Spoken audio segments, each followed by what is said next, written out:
akasente. Wabula olunaku olwaleero ngenda kuba nga I'm hosting one of the biggest TikTok influencers, social media influencers, one of the most beautiful Gen Z, nagamba young girl, Gen Z, agwa mu Gen Z category. Omwana mwita Zayra Bbay, Blue Mommy. How are you? I'm okay. I'm okay. Nina yema yakuta Blue Mommy, onakubanga oberanga mu blue buli kaseera. Kati no ye blue goina. No need this. Nzikiriza nti mpuliriza, but Sigamati because I have to put on blue. I love fashion, so I'll put on anything you. Hey, by the way, you love fashion. Talking about fashion, Rachi sometimes usala kwambalanga kanchite chatera kugamba tomboy. Yeah. Rachi wasala kubanga tinze bwe chinyonyola abantu bayinza okugamba nyine ensonga zange ne kati nafunyeyo munnanga yambalanga nze. Yes. First njagamba nti nyuma, that is one. Ngoyamba de baggy. Yes, I feel like I look okay. And the second thing, before, when I was in media, like when I take I was body shamed before in media. So the names and number, what exactly can I put on? And people never when Nakula and all. And then Netanika Kwambala too, really baggy, and I got to know that I look very good. Nice. But then after, Nyafuna kabiri kati yonna ngwayo. Yonna ngwayo oyagala oyambalako kana oyagala oyambalako eri. Kati yonna ngwayo tebakyasobola ku. Oyinayo comments gye bali bakutereddeko ku posts zo. Yes, olumu batukako comments embi nga nyingi. Naye wali eyo comment nti ne oba weebase. Ogirotanga nightmare. Comment ki? Nabakano kamukene. Nabakana kakalabanda. Oh my God. Yeah. And you're laughing. Did it hurt you? Because do I look like silverfish to you? No, you don't. Perfect. Do you look like a... Do we even know what kakalabanda means? I don't even know kakalabanda. Temwaka uliyako kusomeno nga bagamba kakalabanda. No. Mboy, better skeleton. Kakati mbalabikira nge skeleton. Kwa nikitenga skeleton. Need that dear tofana nga skeleton. Abantu bakuita Queen of, I don't know, the title Queen of Smiles. Yes. Zayra, Queen of Smiles. Did you give yourself the title or abantu bakuwabuwi? No, actually, one of the things that made me a very big TikToker or influencer, yasoka kuva ku smile. People are commenting about it. She has a very good smile. She has a very good smile. Unfortunately, Eva told me when they posted me, she was saying I don't have it. Yes. When she saw me physically. I just said jakulimba. Nalabange bifana because nagami bifana you don't look like the way you look in person. Kubango oli mulungi nnyo in person even without makeup. Nate mbifana techivayo nnyo bulungi. Oba nali mpakana. Nti Zayra Bbay tagwa mu category ya smiles. Mpaka we nakwelabirako physically ngamba Mananga abantu bali batuufu. Well, challenge cheyo gye bali bagambyeko kukola. Ngolabya ddala it is not you. Ni wankubali nti akasente wekaine ogamba challenge eno limba no ntula nga mpulira still feelinga. Okay, has it ever happened to you even if you don't mention the song? Yes. Yes. Ochikola bato chikola. Wansaga nkola kintu nga chikola nejjako. I don't like it. So I'm like I would love to work but I don't think I will. Omulimo gwo literally kola content. Yes. Inze ne bwe nfulumi wali nina brand gye nkolera. Ne mba ngenda gikolera. Nga chimanyi sente zijja nyingi. Nkowa. So I'm imagining now you who is even doing your own personal branding without anyone paying you, don't you ever feel like you're tired? Ntikati nko your kola content. Chibao.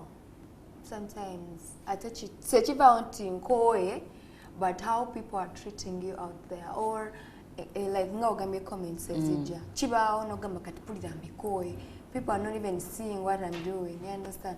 No wirango wulira chikutami, but then at the end of the day you know because right now media mwemuli sente between the Ugandan, Kenyan and Nigerian fans bane basinga okulaga love online. Ugandans. Hey, bane basinga okuvuma Ugandans. Kugaba balancing a boat. Zayra Bbay nyina we nakulabako ng'olina omuntu go postings apparently nagenda okushimanya nti yaba kazi ni oba muganda ng'ogamba happy. Ku Valentine shoot age fanany. Do you have a boyfriend? When posting ako? Hey, what are you posting ako? Your brother I think is called Habat. Oh, my elder brother. Yes, your elder brother. Yeah. So kati wale one posting ako no gamba see what thingy brought me happy. There's something like I think you remember that post. Yes. So my kati, man. Yeah, you said my man. Yes. So kati nganze manyi boyfriend with them. After when I got to know him and he became my friend, apparently you guys are related. Yes. Haka tuku Valentine nenkola bango ne omuntu gwali okubera ekifaananyi. Nagenda okubera ku studio nga alinga mukwano gwo. So are you in a relationship? Not really. You saw that person. He I was saw, a yes. model, actually. They bought him Kaijuka actually Monday Tela because we needed things to come out very, very okay and nice. So never Monday Tela. No, I'm not dating him. I know you're not dating him. Chova and Boza. Are you in a relationship? Because no, the way you guys were talking. No, I got a very serious heartbreak. When was that? Don't tell me that TikTok was. No, actually late 2025. Yes. Chicha to go. Man. Number. But your mind a heartbreak story by the way. Even Sigambia Gwengambi and Siona. What was a video? No deleting after ngoina comment jola bi talento. Ngola bi omuntu kati nze ngona tweet je nakola omuntu navuma nenji deleting. Those first times ngana joining a ex. Right now, like before? Before, like in your entire journey. If you deleting a video nti omuntu anvume. Under what circumstances have you deleted a video? Because now we're back kuvuma. Nze nakimanyira. Nachengamba. Womvuma ndaba. Oh, inamaje. Kati sina nsonga lwaki omvuma. Nenzijjayo post yange mbura kuba gwomvuma ate nsanyuse gwe ate nga post ebadde egenda kundeetera ssente. So sina budde. Era mbandi awo nga bagamba laba ndavuma nga baleeta akafaananiko. Ng'oli weeri. Nga tolina kyokiddako. Kati nga nange wentunulamu nga ngamba kati obudde bwange omwami ono oba omukyalo ono mbumumalireko. Olina ekintu kyewejjusa? Ki? Ekintu kyenejjusa ng'omuntu okulowooza nti abantu basobola okukyuka. Ekyo nkyejjusa. Kubanga abantu bawa second chance. Yes, naye nga tebasobola kukyuka. Who is that one person you'd never meet? Yes, you would never meet them, you'll never be their friends. Temusobola kubeera mu same space yemu. Ng'otalo lwava ku online now. Nengamba nti osobola kubeera naye. Nisobola kuddamu kukwatagana naye wadde n'okumumiitinga. Because now, even now, kiraba. Toseka. Like, kulira. And when sometimes it's very difficult to find someone that I am in the same space gender. Oba eyankola ekintu. Ate era ne wemba musanze. Nze munnange njirabanga nze simanyi oba ati. Omubuuza. If it's necessary oba nga teyankosa nnyo. Ne waliwo omuntu nga yankosa munda. Nti nga yankosa nnyo oyo ye mutunuulira kuba yaba sitaani. Kunze Chovola wejjusa kali eriyako okuba nti olowooza abantu basobola okukyuka. Yes, naye tebasobola kukyuka. Olina omuntu gw'osanga in real life n'omuyitako naye ate ku TikTok bwa commenting omureplying. Even comments nyingi. Tozisoma. Zimu zendabaawo abantu bangi kati waliwo nga sibamanyi na commentinga. Kati nekitya omuntu omusana tagamba nti yenze ya commentinga. Agamba hi Zayra. Hi. No gamba hi. Tolinayo social media handler so okukembako kwebyo ebintu. Omanyi abantu banyumirwa nnyo ng'obazeezeemuko. Manager wange alina account yange. Eriwa yonna ya TikTok oba zonna? Zonna zina. Is manager family? Yes, family. My brothers. Kubanga munnange. Between clout and love, which one made you more famous on TikTok? Love. Yedi heartbreak oda jongama? Babade manyi mu bantu. Somebody simanyi nti like mu relationship. Yache chamfu. Siravu. Love yajja luvanyuma. Ngemaze okusangawo. Yajja luvanyuma love. Omanyi awo twali mu biseera by'akalulu bagamba bajja kubaninga TikTok, babaninga Facebook in case God forbid TikTok bajijjawo. How would you survive? My Instagram is working. My YouTube is okay. My Snapchat is okay. Nze nina backup. Nina backup so you wouldn't mind. Kijja kunnuma because businesses zitambula nnyo okusinga apps endala ku TikTok. But of course kino wekigenda olina okubeerawo ne backup plan. Kati sikola TikTok kaje nkuza nti neziri nzikuza ate nga business za Instagram ozimanyi zibeera heavy and you know bwe bati. Omuntu omugagga ssaawa zino katugambe billionaire ng'akutuukiridde n'akugamba njagala ove ku TikTok ngenda kuwa ssente zonna z'oyagala omusaba ssente mmeka? Kale kyakikusesezza nzize ndi mugagga nagagga njagala ologging out of TikTok. I don't want to see you on TikTok anymore. Nagagga tafudde ku binsanisa. Njagala kuwa ssente ove ku TikTok. Osobola kunsabanga ssente mmeka? Ndi billionaire. Nsobola okubuuzaako. Okubuuzaani? Nsobola okubuuzaako wano mbirizi zange. Nze ngamba ssente tuliwo nze naawe nze mugagga. Tetusobola tuba ntambudde n'omuntu. Meeting ebadde yange naawe. Tesobola kubeera ibintu. Mbuuzeeko. Buuza kale. So netusoba ssente mmeka? Tusobola saba ssente? Tetusobola. Babaddeyo ne Jazz with Jajja. Yes. Nabadde nsuubira okubanga abantu nga mmwe nammwe gye muli. Wali ofunyeko opportunity okugamba nti jangu obuuzeyo ko Jajja ekibuuzo? Tebankubirangako kuba n'ekibuuzo. Tebankubirangako actually n'okungamba era gwe yaŋŋamba. Nze akubira essimu n'enkubuuza. Era nakuddamu timubannaye ssente mbadde manyiza aba YouTube. Ani content, who is a content creator? Anti bano babyawula but I don't know nchenda babana abantu bo babyawula but to me I feel like a content creator is a person akola content like nibamuwa brands and all you know but naye ndaba ate ne ba YouTube abakola ekintu kyekimu kali nze wangamba kali ngeri gye babyawulamu ate nga nawe oli YouTube at the same time ate nange ngina YouTube yange listed naye obuzibu kavuyo akavuyo kangi nalabye ne requirements naye wazirabyeko kakati kyo kyegala n'essente siziriiko bagambye eki requirements okujoininga olina okwewandiisa olina okuba ne proof nti olina content oba olina okuba n'emitwalo 5 gya registration ate ze baatuwadde olala bajja kuze bawadde babakola registration tuwonya nnaku ate olati nfuna etaano gye sirina mwana zibisobola ebyo bingi kale singa nkutuwa omukulembeze w'eggwanga olunaku olwaleero wandi mugambye eki akuyambe ki ne banna abalala bakola content bantu bakola content bokka benjogerako kubanga it's your line influencing content creation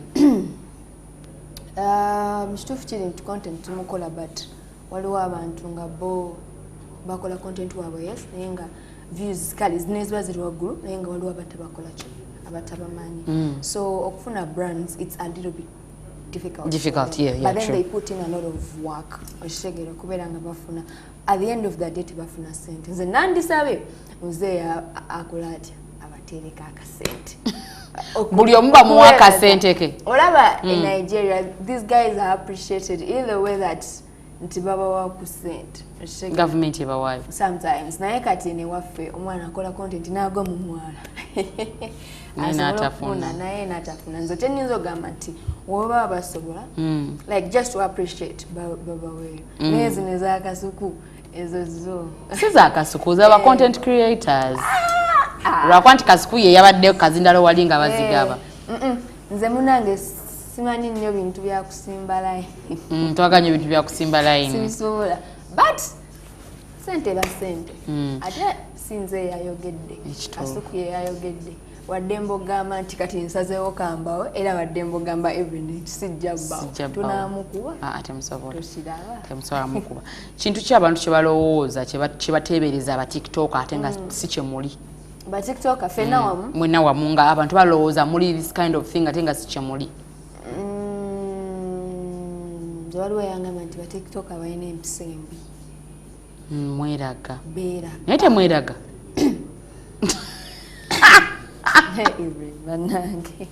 mbuuza obuuza temweraga nkweragiddeko nakweragirako naye tewanneragirako buli muntu alina personality eyiye waliwo omuntu abeera ne 10K n'alowooza nti alina miliyoni 4 okimanyi ekyo waliwo n'abeera ne miliyoni 1 ng'amanyi ye muntu we kubanga evening kwetaago neetaaga buli omu yeetaagamu n'ekituufu so abalala simanyi naye kunze I don't feel like it's necessary but sometimes it is necessary abantu bamanyiira otoka n'obalagayo nobagamba gwe tojja nnyo tomanyiira mu lunaku okola bintu bimeka wembanga waliyo content I can just ngende wa mama wange tongamba nti ozuka mangu because emirundi gye nkukubidde Zayra ozuka saa meka mukaaga Ibrahim yewe mbanga na business okay mbili osanga ngamba banayi tuli late igoga abantu butuli late wallahi so I wake up like wembanga nayo content sometimes either nkera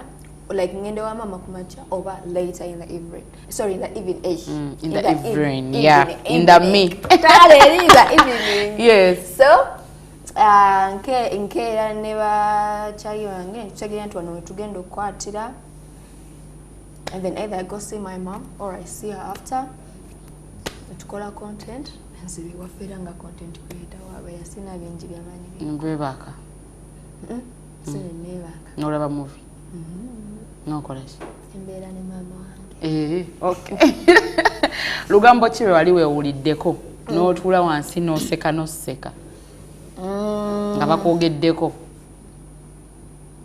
tinje ebisiyaga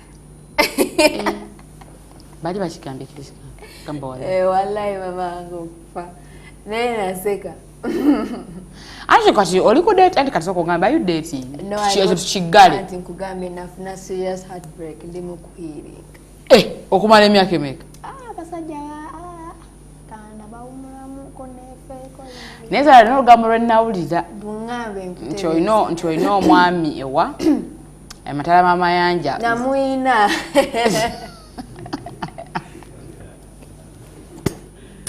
hano mwana okola otya era amatala g'amayanja ne gatwawula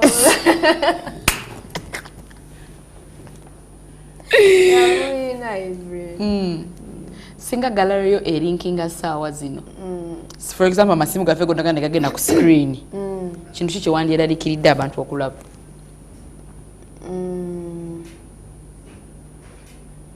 tewali mugalayo temuli kitiisa saawa zino neyongezza bagamba kati everyone connect bluetooth on the TV screen right now mungamba kati njireeta temuli mu screenshots zaki mpozi olugamba obonzise mugeya abonzise mpozi olugambo naye bino bwerere ayo zogikebera tolina problem ate okucheatinga nga bbawo yagikutteko aliwa What is the craziest thing a fan has ever told you?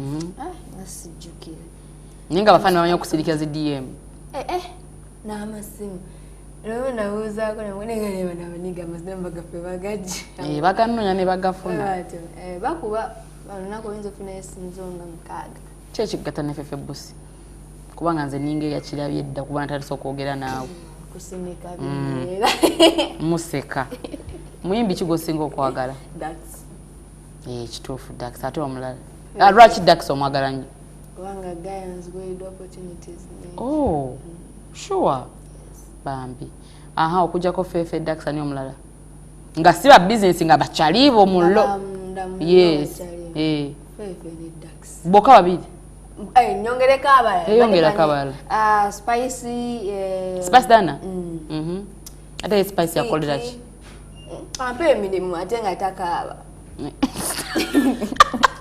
sente z'omusabye zakuwa nga takaaba naga miliyoni 2 naga Zayra zizo spicy fiki gravity fiki akwa sente nga lwaki tazimpa naye fiki omusaba naye obukadde 2 nakuwa obubiri tebuwera buweranga mmeka tebuwera kyekyo twatumanya tebuwera tebuwera obubiri ani omulala mulekanoka mwana manyi mwesente zebasobola okunsaba abalala naye omwana omukolera because mukwano gwange ate Gael kyekigata ne gravity kyaliwo oba bosi wo anti bintu babiri kaki ekigata ne gravity Manzi serabira one day emotoka yange bali bakajingulira. So ningena ne bachali bange. Eno BMW. Yes, ningena ne bachali bange twali tukola dance eyo wakulu. Eno kutuka emotoka bagikalabudde nga bagibene ne mirrors. So mtu gonna soko kubira yali Gravity. Out of the blue you called Gravity? Out of the blue I called him because I was literally crying. Because that was my first expensive car, man. Your first baby. Expensive, yes. It's expensive. Totuuliza bubi. It's expensive. So, nemukubira, motoka yange bagibyeko side mirror bagikalabudde ate nga nagimuweereza nga bagingulidde. Nanga matije kikala nti motoka yange bagigyeko side mirror zonna neki nogikalabula. Nanga mbosuubira kusaba ssente meka. Ngawe nazimugamba nanzimba. Kubwerere awo tebamukolera wadde challenge. Wadde challenge wadde ki. Nanzimba. Do you ever think abantu bano bakwagala because of what you have? If that's so, because of course era nemikono gyaffe tunobeera nemikono egituyamba. I would do appreciate that because nabo banyamba. But Gravity by then yali tannafulumya luyimba. Talinawo nyimba. Era ne yafulumya oluyimba teyangamba nti nakuwa ssente za mmera. Yakwata ssente nanzimba. Okoli challenge. Challenge. Chika. Wagende Morocco, right? Yes, again. What was your experience? My experience. Tewanyumirwa nga nkulabanga. Bambi. Ngoli mu nsi etaliyo n'ogendera mu ambulance. Ne bantweka mu ambulance. That's all you remember in Morocco. Kubanga kyankuba wala ekyo naye omupiira nze nali siri mulabi wa mupiira byakubowa even tonjogerera okali omupiira gwanyumira nagulala naye obuzibu nti era nasigalirayo nti ogunyumira gwego ogw'abanene guba teguliiwo gwendaba alright obudde waffe buweddeyo simanyi kyokyogenda ona project okyabirizinga ku YouTube? Ndudo olaba obuntu bwa YouTube. At YouTube yange yali yafunamu some problems but bagiterezeza. Okay. Yeah. Kale tusaba tusiibulako fabalabi ba Spark TV. Abalabi ba Spark TV munansoni naye gwente yange bavu zaako isebe mutano manyabo ne basema. Munange tubeyanziza nnyo kubanga mutulabyeko olunaku lwa leero mukama abankuumire abaone kyemusinga okwagala. Amen. All right, I love you guys. Have yourselves a wonderful, wonderful weekend. Nawe omwagizi wa Arsenal. Tewalabira mpulira njagala nyize buli ali mu control room, buli anetolodde wano ali ku camera njagala mwe namba nyize nga temwagira Arsenal. So download the app ya Numida weekend ogiplanningire bulungi Monday geno tandika ngate business yo eina plan esanyusa ngate eri gomite. See you guys on Monday. I love you. Bye bye.